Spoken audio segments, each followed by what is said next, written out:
Hi, I'm Vincent Zimmer with Intel, and this is my colleague Leahy, and we're going to give a overview of what's happening in EDK-II and specifically the coreboot payload package. So I'm going to sort of lead us in and then hand off to Lee to take us home. So I want to give a quick history of booting. So I've been with Intel. Oh, good, my IMs aren't showing up on here. That'll be awkward. So the PC had the int APIs back in the 80s with the PC XT.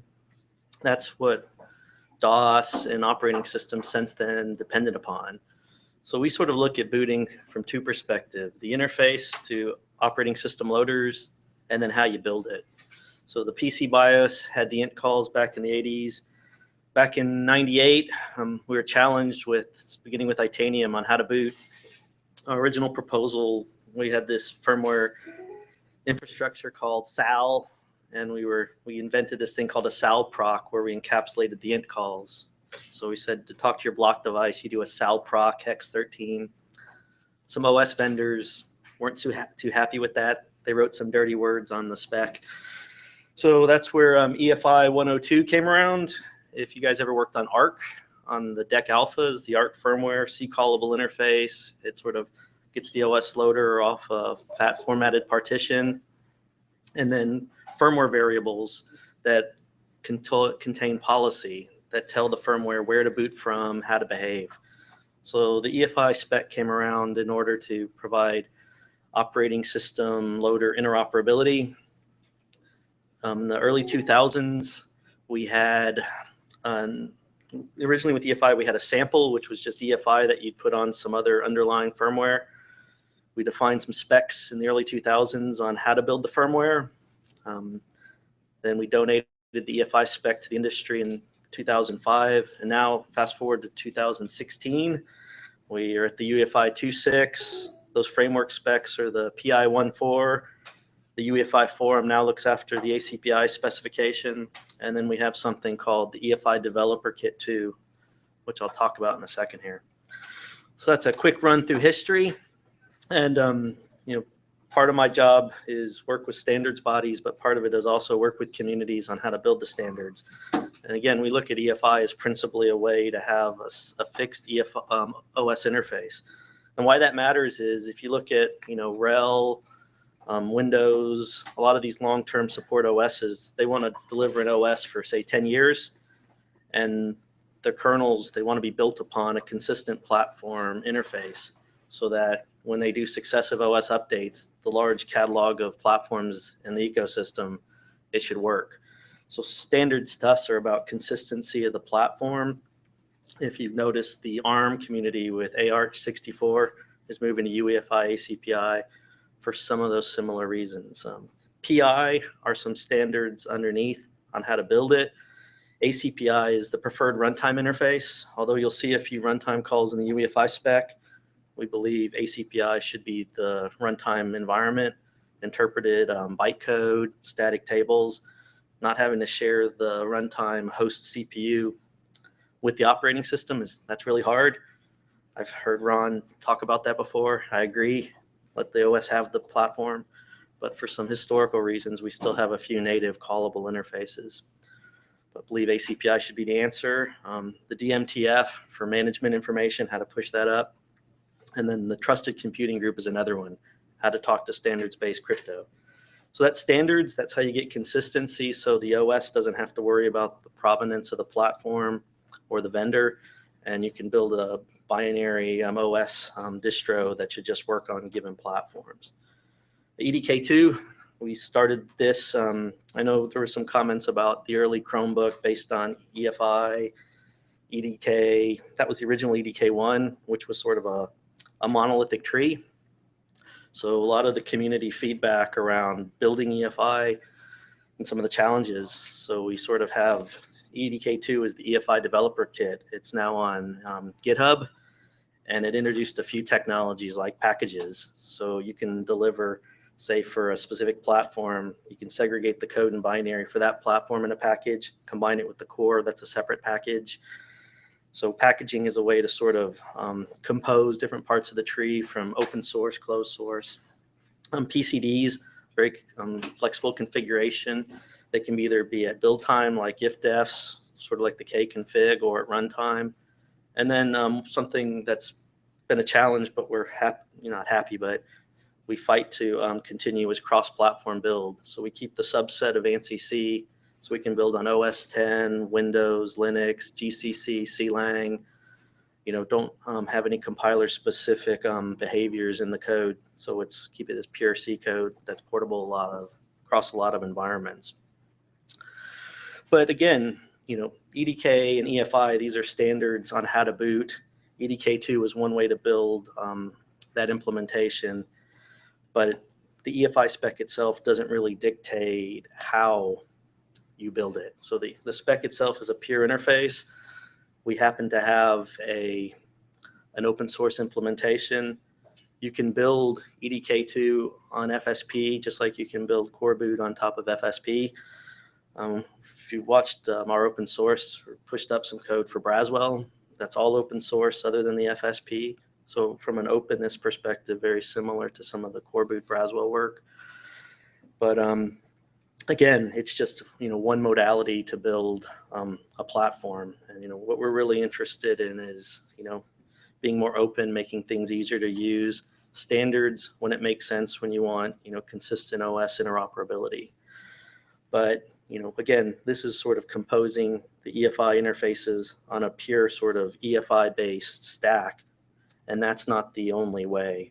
So what my colleague Leahy is going to talk about is sort of different boot flows, building on top of FSP for different platforms like Quark and other good stuff. And so with that, I'm going to let Lee take the airwaves here.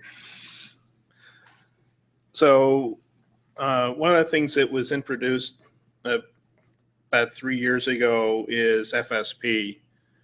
And originally we came out with FSP 1.1. It had a fairly non-standard interface, and that was something that needed to be improved when we got to the Chromebooks.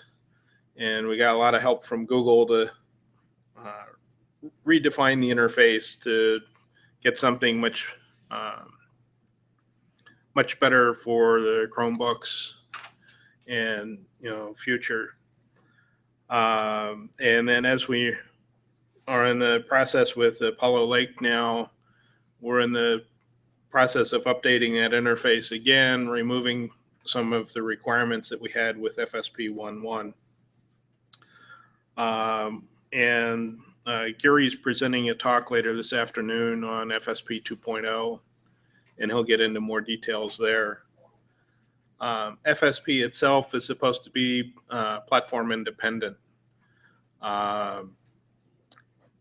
Originally, the FSP seemed to have a fair amount of platform knowledge in it, from how it was setting up memory controllers to some of the GPIOs associated with boards and various configuration options. And we've slowly been migrating that stuff out of FSP and getting it to the point where it's much easier to run on various platforms. One of the primary things that FSP is doing is the memory initialization. There's code in there to do some of the timing analysis to verify that the memory is running well on a various platform.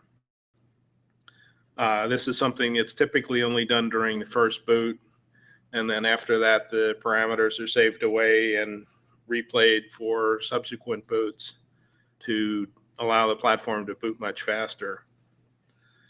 There's also some critical SoC initialization.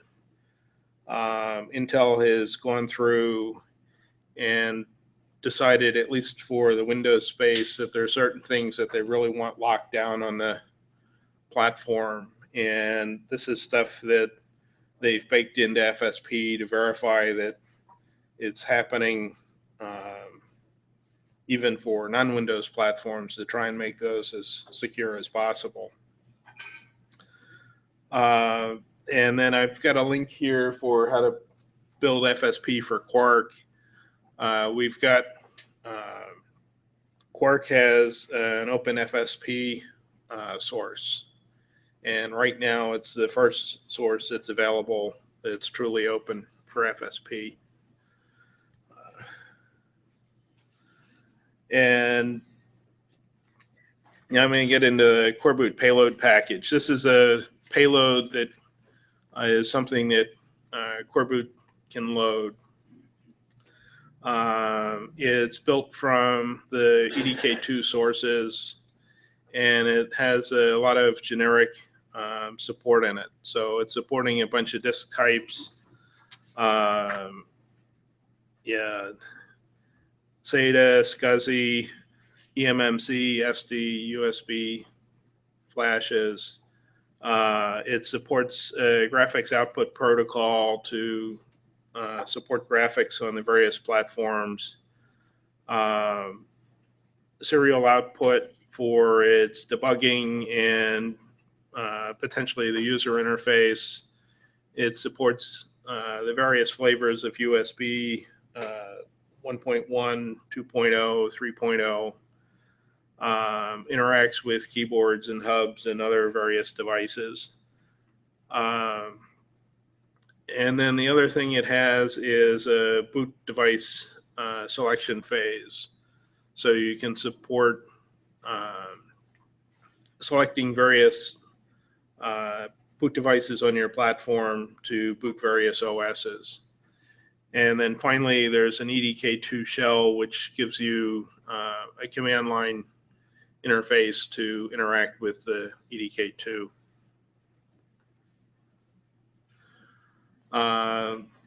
This is, in terms of going through and actually building Coreboot, you need to get the EDK-II build environment on, and then that's something. So you need to get that first. Building it requires doing some setup first and then issuing the build command lines that are here. Depending on your platform, you can build it for x86 or IE32 only, or you can build it for x64-bit platforms. I have not tried booting Coreboot yet in the x64 platform state, so I don't know how well that works today, but other people have been successful at doing it.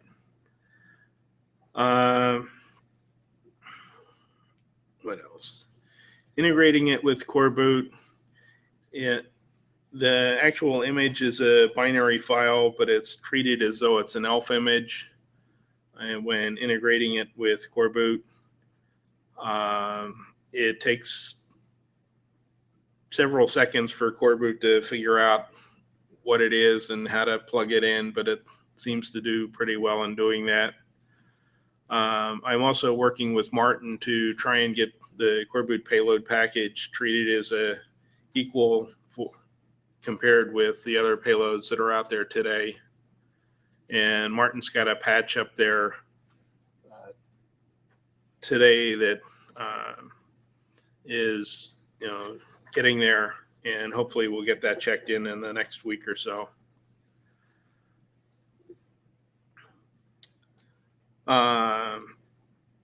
As you transition from Coreboot into the Coreboot payload package, it's expecting that Coreboot's going to initialize the PCI devices and have those ready. The Coreboot payload package is going to be using a high-level interface to those devices, but it expects everything at the low level to be set up. The serial port description has been extended. We're now passing in enough information that Coreboot payload package no longer needs to initialize the serial port. And with the changes that I've checked in recently, it no longer is initializing a serial port. The memory map is expected to be in place by the time we get the coreboot payload package. It's going to be trying to use the memory and sharing it with coreboot, so it needs to understand what's there. And also the ACPI tables are another item that need to be there. And specifically, there's it's using those for some inputs on the power management and the GPE control, and that's used for the suspend and shutdown cases. It's currently using the legacy timer and interrupt controller primarily for timing, and then there's some reset information that gets passed in that it's using.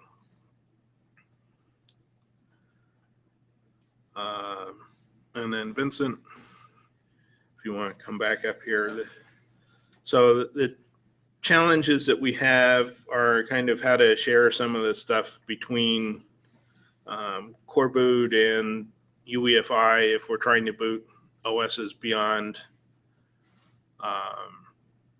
just Linux. Some of it is how do we share SMM? How do we do the secure boot and share the various resources to go through and be able to successfully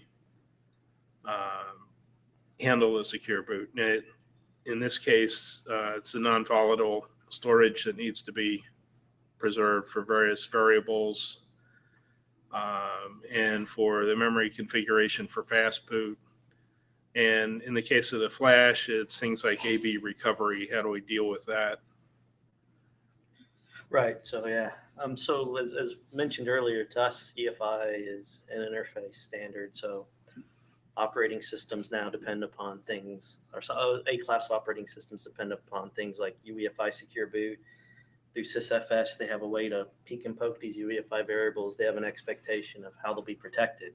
So we have upstreamed on Tiano Core an SMM driver model and an SMM driver that uses SPI flash protection as one implementation. So one of the challenges is if you want to do platform init on coreboot, use CorebootPayloadPkg, but provide the same assurance as those variables, who owns SMM? And one thing we've been thinking about, we'd like to engage the community, is preserve coreboot's extant SMM model. Let it have first chance when the SMI comes in, but if it can't handle it, say it's a synchronous SMI from a UEFI runtime, pass control to the PI SMM software. So essentially cohabitate in SMRAM both. Or you could say, hey, I don't want any stinking runtime variables, and so boot your Linux kernel with / no UEFI runtime, but then you might have compat issues with other OSs like Windows.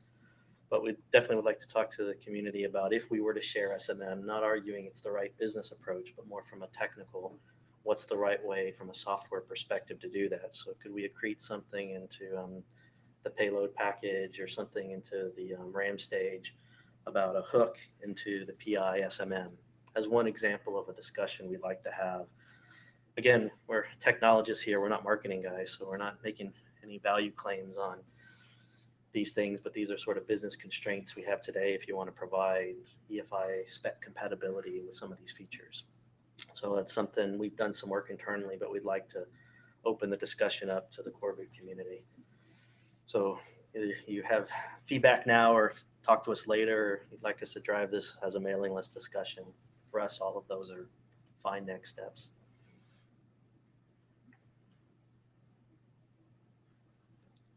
Sounds like it's not a live discussion, so okay. So I have a question. Sure. Would that mean that we would also see cohabitation? Sorry. Would that also mean that we would see some sort of cohabitation FSP, or is that solely the intent of doing this for the runtime variables? So you mean when you mean cohabitation, do you mean we would put the SMI code in FSP as the delivery container? Yeah, for example. If I would prefer not, because as we'll talk about later in the day, we'd like to apply Occam's razor such that if it's not an IP protected content, we'd rather it be open source. So if we don't have to put something in FSP, we prefer not to. But if you guys believe from a delivery mechanism, it would be better. No, absolutely, it should be open source. Yeah, if it can. Yeah. We've and I don't know if my personal. Well, we'll get to the more FSP stuff in the Geary talk, but yeah, we prefer to keep as much open as possible. So if we did this work, we prefer this cohabitation and this model to be open so people could review it, since this is, we'd like to minimize the use of SMM, but for the near term, we have this dependency. We'd like it to be an open source. So we don't believe it's dependent upon FSP. So would we have to come up with some sort of API on how to register and And we prefer account. Coreboot drive it because the authority who built the platform, the guy doing the porting, it's predominantly Coreboot based, right? He's your OEM building the platform, and now he has this sort of compatibility thing he wants to support called a variable driver. So we would think it should be, the dominant should be the Coreboot RAM stage SMM, and maybe it imports this other binary, but it's a binary you derive from open source, something like that. It's sort of the Coreboot payload package within Coreboot's SMM. Yeah, it sounds horrible even thinking it, but and there's other ways. Again, maybe live without runtime variables, but it may become a business requirement to be compatible with a catalog of existing OSs, and if so, you want to provide the same level of protection. That might be something that's generally interesting for Coreboot, to have a way of having payloads extend SMM. Right. So, if you have to do it, let's do it well. And then it becomes a business discussion on should you do it. And we're not wearing those hats today. We're saying if you were to do it. Cool. Thank you. So I guess, so the main, if I understand correctly, the main use for SMM is actually for writing the UEFI variables and protecting them. And Right. such as If that. you read the UEFI spec, there's a certain class of variables that when you've set them, you have to cryptographically verify them. And the trust model is typically, unless you're vertically integrated, you control your OS, your firmware, your platform. Right. You want to protect these assets from potential malware in an operating system. Some operating systems may have drivers from, like in a Windows ecosystem, 140,000 different independent hardware vendors. Yeah. So you typically want to protect these assets from entities in Ring 0. And so in one implementation of SPI-NOR on Intel class systems, one embodiment, this isn't architectural, this is a construction choice, is used. If you try to write to the SPI-NOR in Ring 0, it does a SMI trap. And so we can access control rights to SPI-NOR at runtime in SMM. Okay. So that's why I guess is the idea that the Coreboot payload package would reserve a portion, or is that, I guess, I don't know, I guess, would there be some interest from other people in Coreboot of maybe saying in CBFS you could reserve a region that Sure, yeah. This yeah. is It's the platform builder's decision. right, this It's- is where the variables will go, Right. or It's stuff like that. I think you'd want it to be driven by kconfig coreboot workflows, and this is another quote compatibility thing you need to shove somewhere. But it's a extension of payload concept into SMM in a sense. Right. But I don't think it needs to be that. Or this is Aaron. Okay. I mean, it's really more of a packaging and logistical build problem more than anything. Like once you have your interface, like if you can build, like you should not package your SMM bits that you want in the same package that you're including for the payload bootloader. Right. Maybe it's most definitely, because Right. If it's separate, like you can always make it somewhat different, and like that's just, you can build it, you can add it to CPFS. When you're loading your SMM handler, you can also load that. Right. That's good feedback. And probably clubbing it in the payload package will corrupt something that we want to keep as pure code. Maybe it's a separate thing. Yeah, and there's also that's no fair. need for it, right? It's That's actually fair. more of a complication than what you actually need. Because in practice, what you want is you want to load it into your SMM memory when you're actually setting up your handler. And then providing that linkage there at that point. Not getting all the way into the payload having some payload request something, like then having to do all this other work to try to pull it in, when in practice you can actually build a specific program that could be brought in as you're loading the SMM handler and link it there together. Okay, no, that's good feedback. And yeah, we prefer not to taint the payload package also with this complexity, because it's kind of exponential complexity relative to the straight up payload. So, okay, that's good feedback. One thing I was wondering is, so there were two. Wait for the microphone. So, is there any plan on fixing, like, there's one issue I noticed when I was booting CorebootPayloadPkg on my Haswell device. So I noticed, like, one thing is that it does not preserve the CBMEM console. So is there plans like on working on like having a console do CBMEM? Because like not everyone has a serial port on their machine. So That's a good suggestion. I don't have any answers for that right now, but that's something we can look at. okay. And for another thing, like when I was trying various operating systems on the Coreboot payload package. I noticed, like, for one example was the Intel video driver on Windows. It seems to require something called op region, but I was wondering, like, it seems to require data being in ACPI and the EFI service, but ACPI seems to be handled by coreboot, whereas the EFI is in the payload. So it seems there's data that needs to be transferred between both. Is there like? Yeah, I think ACPI is typically coreboot, and if you realize that's an operating system you want to support, that's something that we can work on making sure is open sourced. And I forgot the IGTs. I looked to Geary and Robbie know more about those specific things, but yeah, I think the ACPI is the platform is principally done by the coreboot. I don't think we have any platform touches in the payload package right now, do we? Do we have any platform drivers? Not that I'm aware of. And then we'd also encourage, we've been trying to set up Bugzilla. It's coming, but we're having some complications. So even file a bug against us on GitHub on these issues would be great. The CBMEM one I've and been this. porting stuff. There was a Valley View 2. That's our Bay Trail stuff. Yeah, I was bringing some stuff over. I managed to get the GOP driver, so the Intel binary one instead of the Coreboot FB.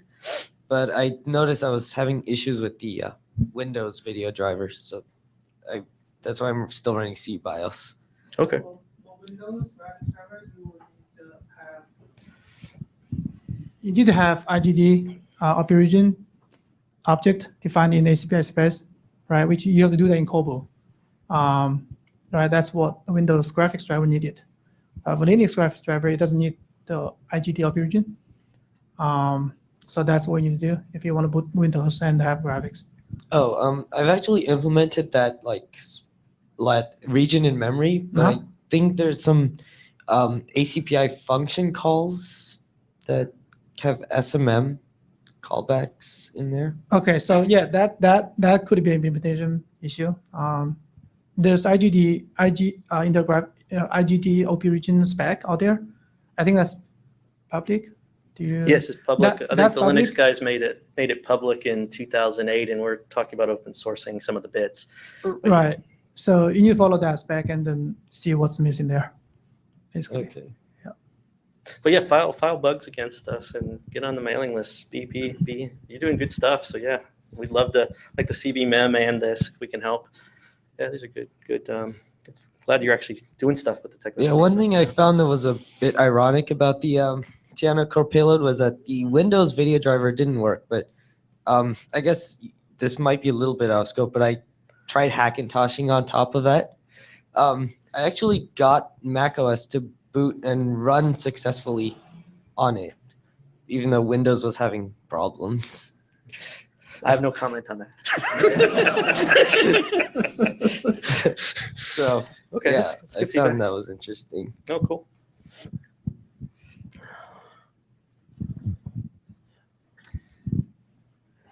Yeah, another question about the SMM requirement.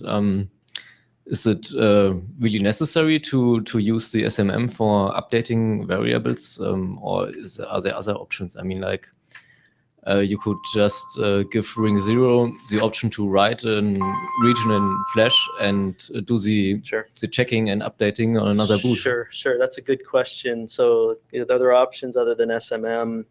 So the binary layout of the variables is not architectural. So unless you're a vertically integrated vendor who controls the firmware and the operating system, you can't poke the variables directly in the Flash part from a kernel driver and be portable. Technically, you could do it, sure. And some vendors I couldn't mention have done that. There's also the chance that some vendors could use variables on disk and other things, but to have, if your threat model is you don't trust the operating system, you want to have an isolated execution and for validating the variables, and then access control to the persistent store that's distinct from what the operating system can get to.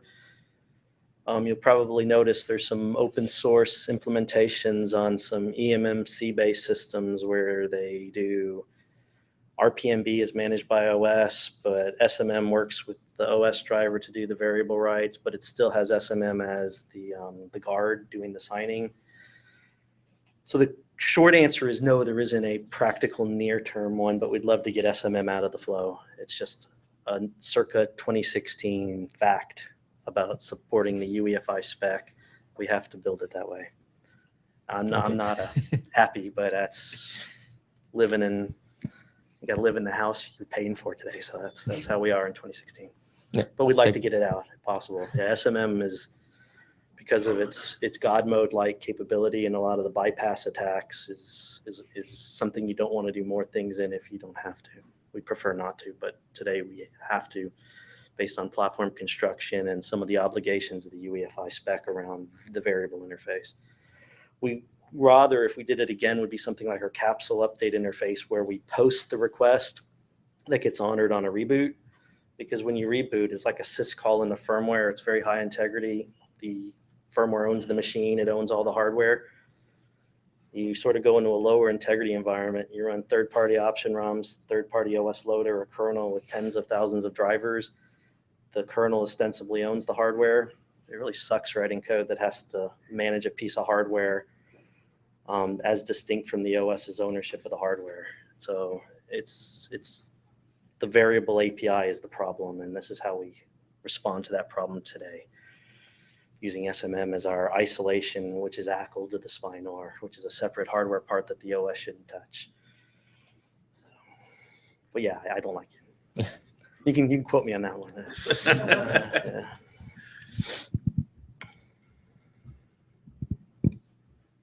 So was that all we had? Or? Yeah. Complaints, okay. But yeah, we left the floor open for complaints, and then we just had references. So when these get posted, you can, anything we talked about, you should be able to go grok the code and the specs, and we should put our email addresses on there too. We're happy to get email directly or file bugs on our GitHub against EDK-II, like the payload package. That's fine. You know, we're pretty open to feedback and criticism because you can't improve things unless you're sort of open. So appreciate the opportunity to even speak here today to you guys about this topic.